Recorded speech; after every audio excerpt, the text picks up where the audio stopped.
I ran down the hall of the school in tears while I could hear the laughter of my classmates and shouts of "Stupid! Stupid!" from all sides. God, that's enough. Shut up! I flew into the last stall, slammed the door, and slowly sank to the floor. How long could this go on? They hated me. It wasn't always like this. My life used to be like a fairy tale. My mom and I lived in a small village and often spent time in nature. I had a lot of friends at school, and I never felt different. But one day, Mom did not return from work at the usual time. I thought that she had gone for a walk in the forest without me, but in the evening she did not return, and I began to worry. Where's Mom? And then the siren sounded in the street. The police got out of the car and said, "My mom died in a car crash." My whole world collapsed in an instant. I collapsed to the ground and began to cry, feeling my stomach tighten. This can't be happening. Mom. My mother's sister Aunt Eliza took me in. She already had 3 children.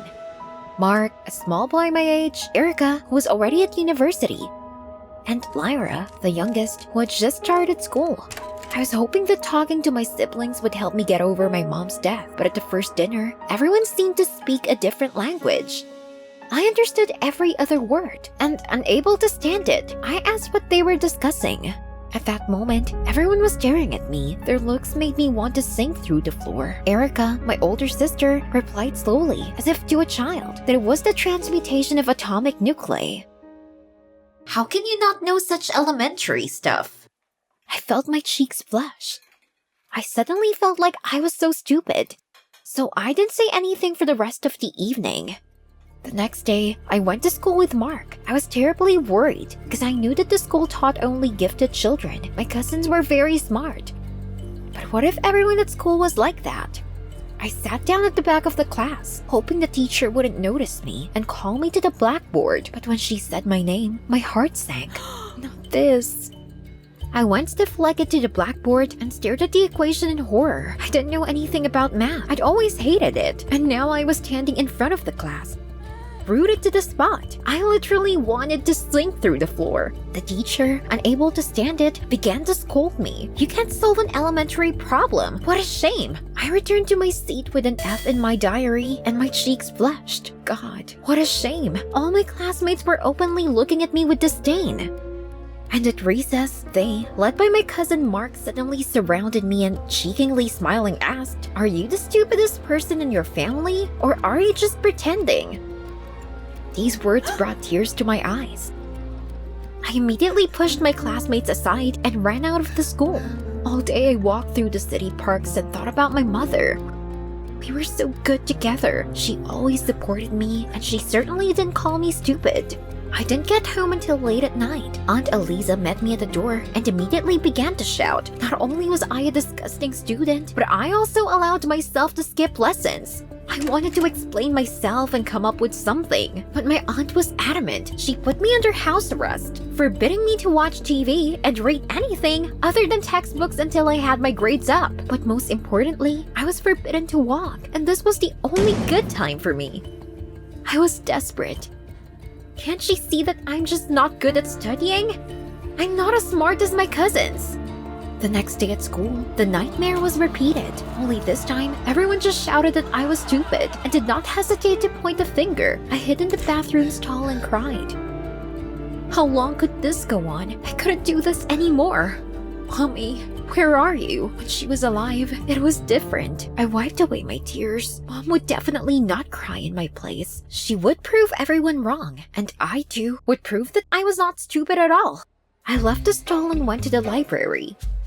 I needed an answer to one question: how to become smart in a short time. I sat in the library until the evening, but I didn't find anything. My eyes were already aching from the strain, but I didn't give up. I couldn't leave with nothing. And then my eyes fell on a botany textbook. Mom adored plants. She always talked about their healing properties. Once, when we were walking near the river, she showed me a flower with blue petals and told me that it improved memory and increased brain activity.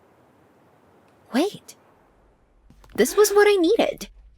I picked up my backpack and immediately rushed home. My aunt asked me sternly where I had been so late. A chill ran down my spine. I swallowed and tried to put on a serene face. In the library, doing math lessons.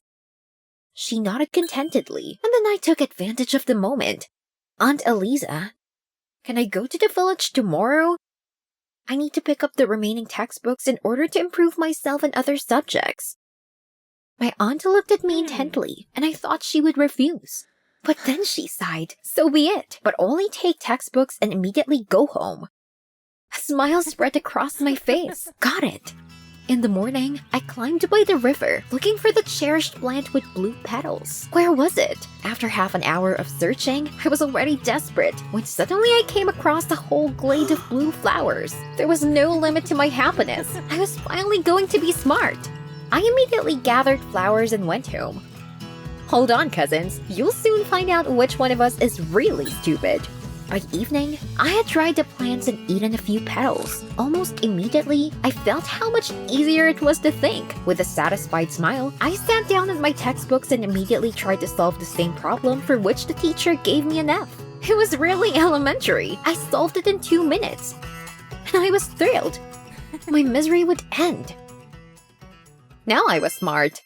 The next day, in math class, I was called to the blackboard. Mark, my cousin, snapped that this was going to be a moment of shame, but I was confident in my abilities thanks to the plant and immediately solved the problem. The teacher immediately smiled. Finally, I cleaned up my act. My classmates stared at me with their mouths open. At recess, they were all over me, asking me how I had managed to catch up with the program so quickly. But I chuckled that I'd always been smart, actually. You just didn't notice. Since then, I ate the plant every night, and my grades at school improved. Soon, I even bested my cousins and calmly discussed physics with them over dinner. Aunt Eliza could not hide her pride and was glad that her niece had finally come to her senses. But my cousins were always looking at me with a kind of disbelief. Whatever, they would never guess why I was smarter than they were. Even though I became smart, the exams were coming up, and I immediately began to worry. What if the effects of the plant stopped working and I failed my exams? The thought sent a shiver down my spine. No. I couldn't let that happen. Everyone would laugh at me again. I didn't want to repeat the year. So in the evening, I went back to my room and immediately took out the flowers, deciding to eat a bigger dose. But then Lyra, my little cousin, burst into the room. She froze, seeing me about to eat some strange plant. I whispered in horror to keep her quiet, but then Lyra screamed, "Mom, Tessa is eating something strange!" At her screams, an angry Aunt Eliza came running and immediately took all the plants from me, saying that she would first study them and then give them back. What if it was something forbidden? To my assurances that it was just for the sake of fresh breath, she just waved her hand. I was desperate. My grades at school immediately went down, and I noticed that my memory was no longer the same. The exam was only in a couple of days. I had to think of something. The night before the exam, I decided to steal the flowers, and while my aunt was in the kitchen, I crept quietly into her bedroom. Where could she have hidden the plants? I tiptoed over to the nightstand and opened it. It creaked softly. Hell, I didn't want anyone to hear me. I pushed aside the documents lying there and hallelujah, the plants. Without wasting a minute, I ate everything at once, and I immediately felt calm. Now I could not worry about the exams. But then a sharp pain shot through my stomach. I doubled over, breathing harder by the second. God, I had to get to the kitchen. Clutching my stomach, I almost crawled out of the bedroom. There was still a little way to go. But suddenly the pain became unbearable. I screamed, my vision blurred. The next second, I blacked out. I came to my senses in the hospital. IVs hung over me, devices beeped, and my mouth was dry. I turned my head and saw Aunt Eliza. She was pale, more like a ghost. My aunt quietly asked me why I had decided to kill myself. Was it because of my mother? But I rolled my eyes. What? Kill myself? I just wanted to be smarter. It was only thanks to the plant that I had good grades. Without it, I would be the stupidest again. My aunt looked at me for a while, and then she laughed sadly. What was wrong with her? My aunt said that the plant did not help in any way. On the contrary, it was extremely toxic, and as long as I took it in small doses, nothing happened. But when I ate all the flowers in one gulp, my body couldn't stand it. I broke out in a cold sweat. God, how awful. Did I deliberately poison myself? But that meant the plants didn't play a role, right? Did I become smart on my own? My aunt smiled. You've become smart through effort and self-confidence. After that, she gave me a warm hug, and for the first time since Mom's death, I felt loved. After I was discharged from the hospital, I went to take my exams and got the highest marks for all the subjects. I realized that to achieve the goal, it is worth making an effort and not hoping for some magic pill that will solve all your problems. After all, knowledge is a lot of work. Did you like the video? Subscribe and like it. Support the channel. Thank you. I couldn't believe I could see again. Everything was so clear. My mother, sitting at the wheel, cheerfully asked if I liked my new cyber eyes. If I liked, I was thrilled. Thank you, Mom. I was even encouraged to move to another city. A new life began. But then I heard the screech of tires. A car flew into the oncoming lane. I suddenly felt a sharp pain and passed out. I woke up in a bright room. My head was cracking. Some devices were making noise around me. Where was I? And then the doctor came in. So this was a hospital? I tensed, trying to remember what had happened. Wait! Where's my mom? The doctor hesitated a little, but then quietly said that she was in intensive care, in a serious condition.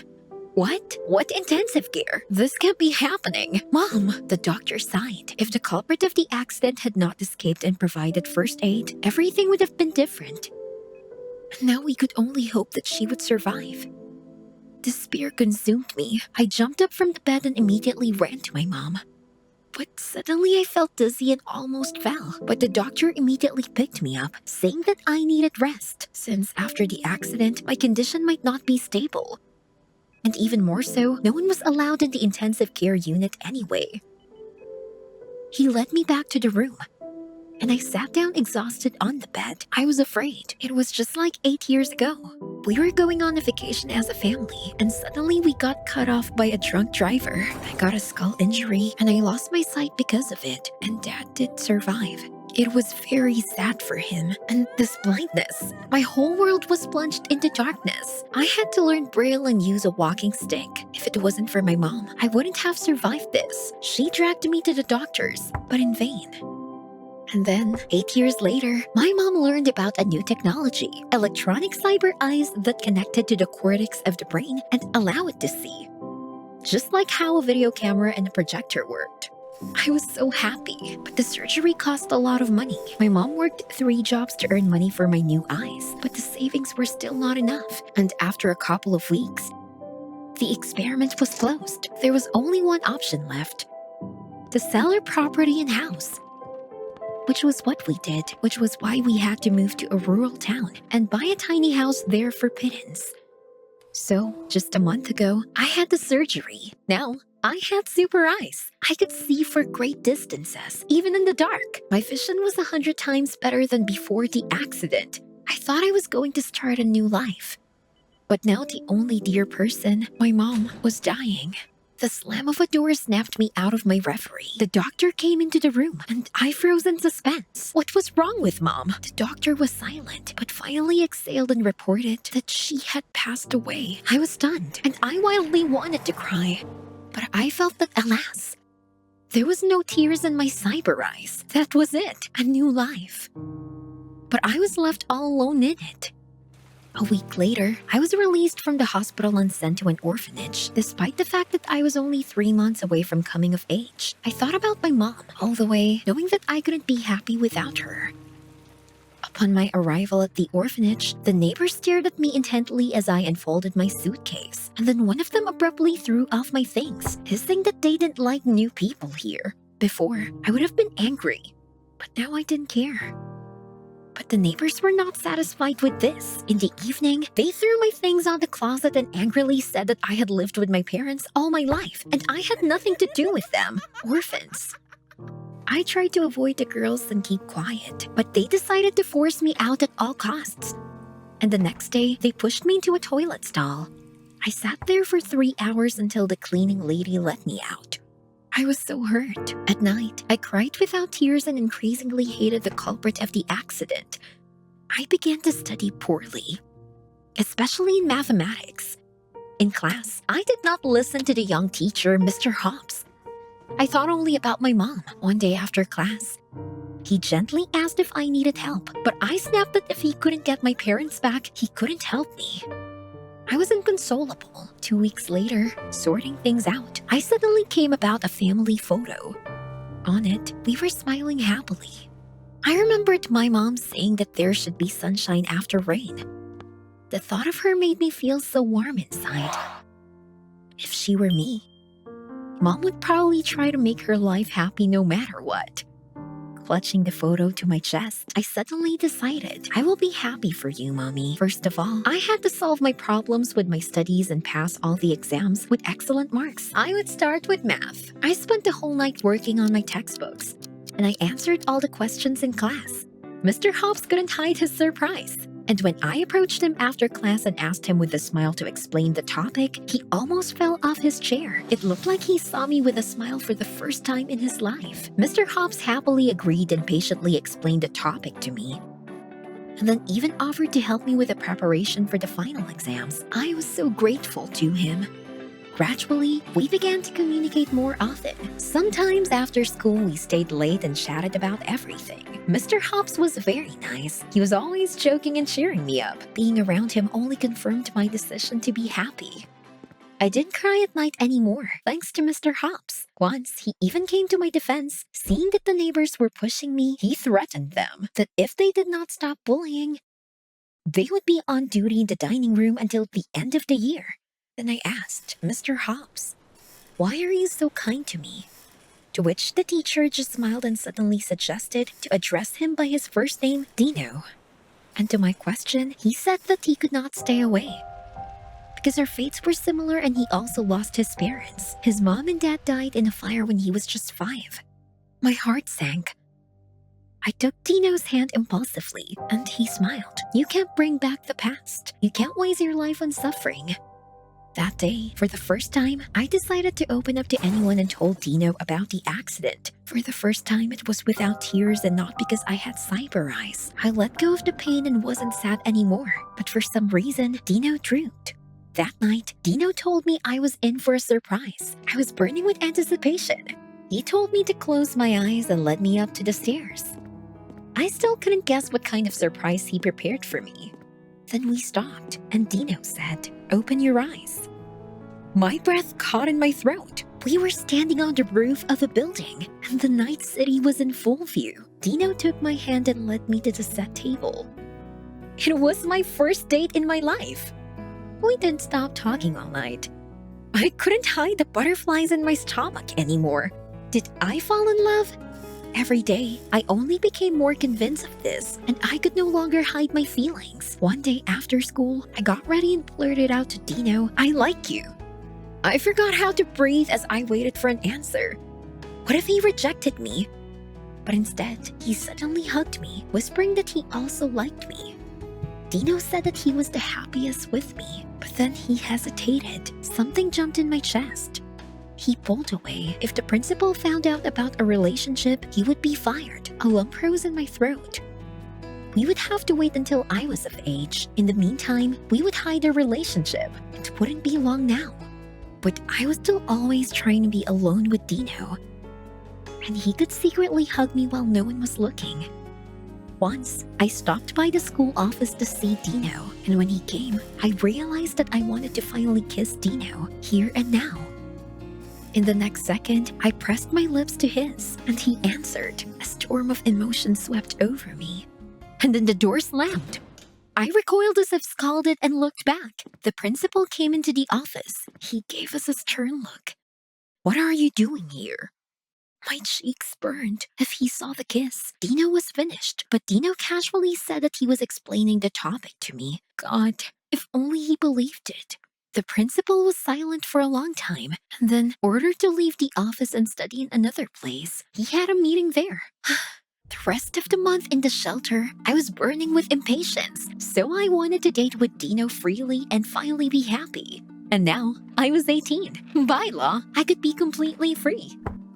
So the very next day, I moved in with Dino, and finally we were together and not hiding. I was happy. In the evening, we were watching a movie together for the first time when Dino suddenly asked about my mom. I told him with a sad smile that she was the best. She did everything for me until the accident took her away. At this point, Dino tensed. But I didn't think much of it. I often dreamed about the accident after that night. I could almost see the culprit's face when I woke up in a cold sweat, screaming in terror. I was so afraid that I would never get rid of the nightmares. Sometimes, when I saw the children with their mothers, I remembered my childhood with pain in my heart, and only Dino could support me. But he was getting more and more anxious. Little sleep, almost no food. I didn't know what was wrong with him, and I thought it was me. But Dino always said I was the best thing that had ever happened to him. One day, I received a notification about a routine inspection of my cyber eyes. At the clinic, a kind and caring doctor examined me and said that everything was fine with my cyber prostheses. The accident did not affect them. And then he added cheerfully, "Have you mastered all the functions?" I looked at the doctor blankly, and then he explained that the eyes could do a lot of things. For example, take pictures of everything I saw and save it in the IP cloud. Didn't I know? I was shocked. So the eyes recorded everything that happened from the moment of the surgery? It hit me. The accident was in the cloud, which meant I could find the scoundrel who had taken my mom from me. Confused, I hurriedly thanked the doctor and rushed home. From the doorway, I called out to Dino that I had news, but he interrupted me and excitedly told me that he also had something important. I froze in horror. Was he going to propose to me? But Dino was too anxious for that, biting his lip and tugging at his sleeve. He suddenly asked me to sit down and with a sigh began the story. He said that not so long ago, about the same dates in which my accident occurred, he had a similar situation. He was very tired and lost control, because of which he drove a little on the oncoming lane. He abruptly returned to the right lane but was afraid and did not stop, hoping that everything was fine. My heart skipped a beat. Did our accident happen because of Dino? He touched my palm and said that he wasn't true. But there was a chance that the accident was caused by him.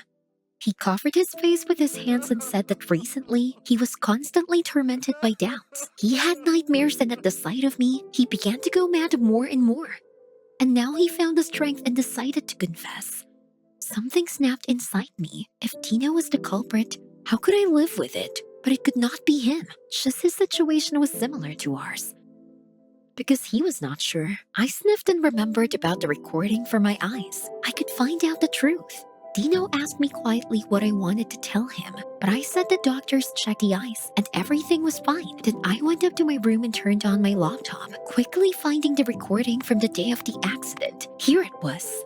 My heart began to beat faster. I put the cursor on it and I clicked delete the video. I knew Dino not as a killer, but as a kind and sincere guy that I loved, and I didn't want to ruin our happiness.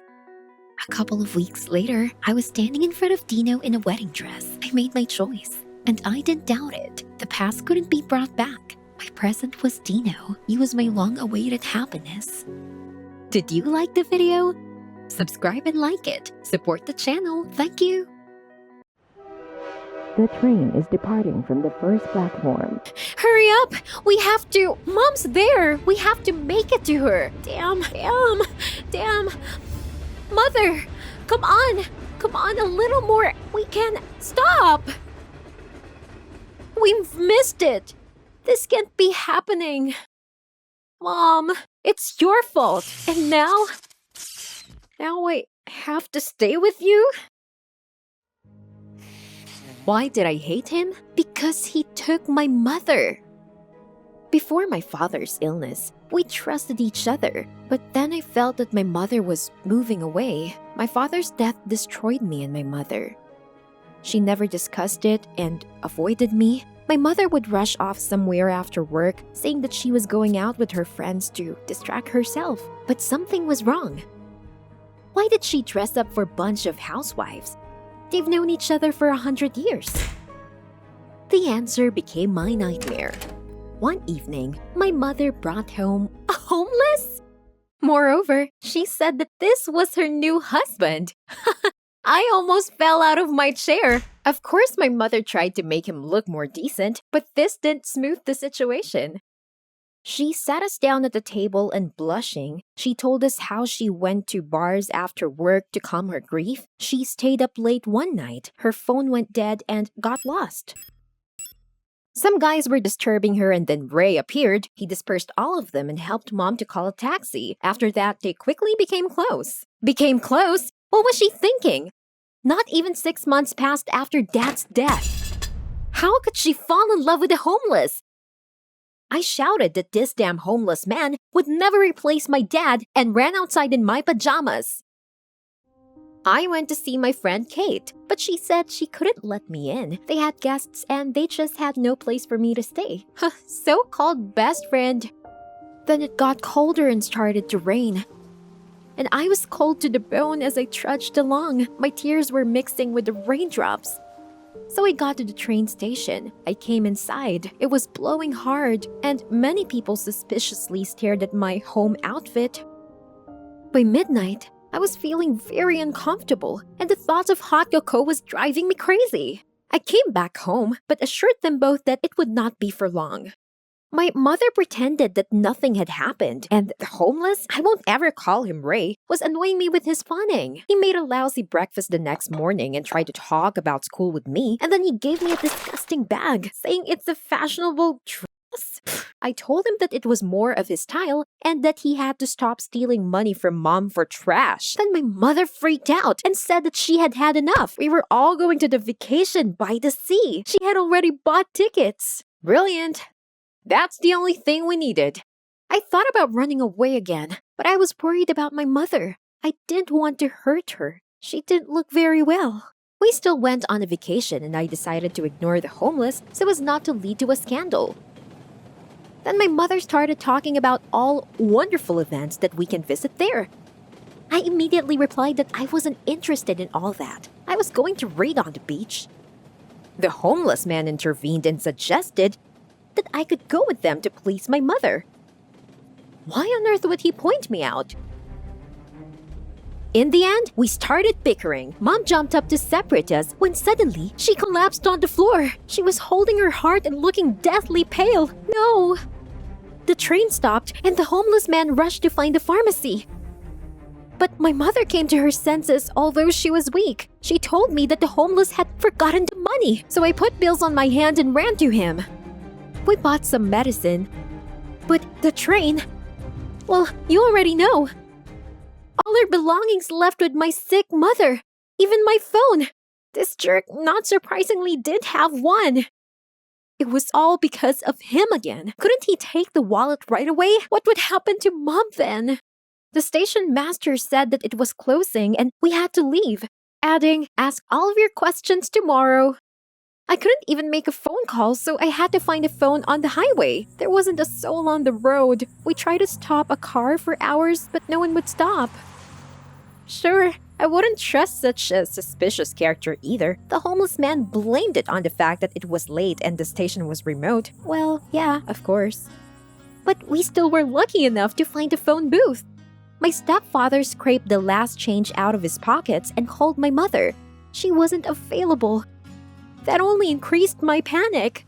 It turned out that we couldn't decide anything until morning, and we had to look for a night's lodging. Drenched to the skin, I dreamed of any shabby eatery. Finally, we saw a lonely motel. Hallelujah! The stepfather asked the attendant something to eat and spend the night for some work, but he refused, saying that the owner strictly monitors the guests. Damn diplomat! He told me to wait inside, and then he went to the beggar at the entrance to find out about housing. God, I wanted to know something about my mother. What if she was lying there in the compartment, unconscious?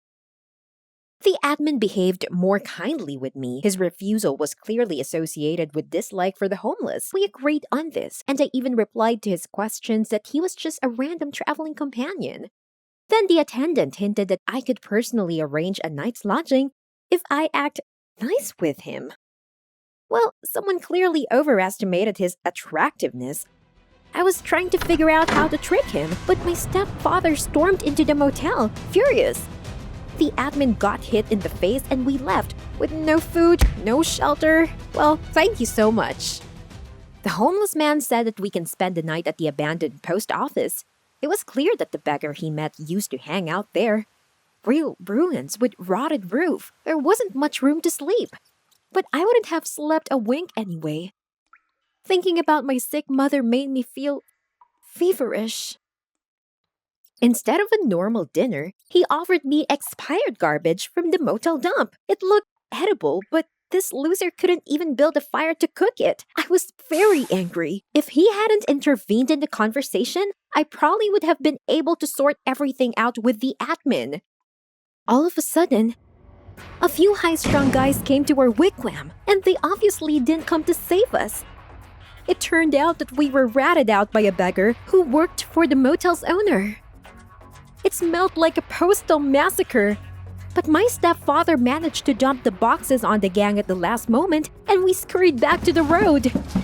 By dawn, we were back at the station. What else could we do? My stepfather told me that we were behind the train. Without documents, nobody could help us with tickets. But they let us call. With shaking hands, I dialed my mother's number again, and I was answered. An unfamiliar voice said that my mother was in the hospital 100 miles away. After that, the connection was interrupted. Apparently, her phone was dead. Oh God, Mom, we had to find a car right away. We ran to the highway. It was busy in the morning, and my stepfather was able to catch a truck. Fortunately, the driver offered to give us a lift to the city, but it was too early to be happy. I could smell alcohol in the car. We passed a voting homeless man, and the driver began to complain that they have no life from these rats, sitting on the neck of honest, hard workers like him. Thank God, stepfather was silent, but after the phrase scum of society, he still blurted out that it wasn't necessary to generalize. Of course, the driver immediately got angry and began to argue with him. I begged him to watch the road, but it was too late. We got off with a couple of bruises and abrasions. The driver broke his head and lay unconscious. How do we get to Mom then? I got hysterical. I shouted at the homeless man that he always spoils everything. Now we could be connected with the crash. I tried to open the door to leave, but this idiot wouldn't let me in, saying that he was responsible to my mother for me. Who even was he? He was the one who could make my mother die. I would never have gotten into this with my father, who was kind and sensitive, and the homeless man was just a pathetic parody of him. There was a ringing silence, and then I realized I'd gone too far. Ray called the emergency services and cops on the driver's phone and then gave him first aid. All that happened in a few minutes. I was shocked. Where did he learn this? Stepfather grudgingly replied that he was a cop a year ago and he had to help his friends sometimes. Wow. We got out of the car and waited for the rescuers. Ray built us a fire and tried to call my mother again. To no avail. When we warmed up, he suddenly told us that he was fired for abuse of authority. He severely beat a guy who bullied a little girl, and after that, he couldn't get a job anywhere. I felt ashamed that I had judged him so superficially. Ray had been protecting me all the time, and now he was helping a man he had a right to hate. It turned out that my mother chose him for a reason. Rescuers took the driver to the hospital, and we were put in a police car. I was worried about Ray getting in trouble, but policemen just took the statements from us. The officer turned out to be a nice person, and Ray, as an ex-cop, asked him to drop us off at the clinic. Without feeling our legs, we ran to the duty station. We were told that my mother wasn't there. But how? A nurse was running past. She heard our conversation, gave us my mother's bracelet, and rushed on to the surgery. It means my mother died. I couldn't breathe. The hall swam before my eyes, and I kept clutching her bracelet as a support. Ray stood aside, not daring to touch me, but then he couldn't stand it. He started hugging me, saying that no matter what, he would take care of me, and now I was like a daughter to him. And then my mother came into the hall. I was stunned for a second, and then I threw my arms around her. Ray hugged us both, and my mother told us that she'd just checked out and come back to pick up a forgotten bracelet. She felt great. Her heart was fine. It was just about nerves and overwork. I was happy to see her healthy, and for the first time, I noticed how much Ray loved her. My mother was amazed at how we had become friends during our adventure. I didn't even notice that I started calling Ray by his first name. My mother said that we still should go on vacation together, but then Ray surprised everyone. He said that he was offered a vacancy in the police department. The officer said that they just don't have enough guys like him. Well, it turned out even better. We could rest without him. We agreed to meet when we got back, when he would be transferred to the district police station. I was a little sad, but I was glad Ray had found his place again. After all, life is just one big journey.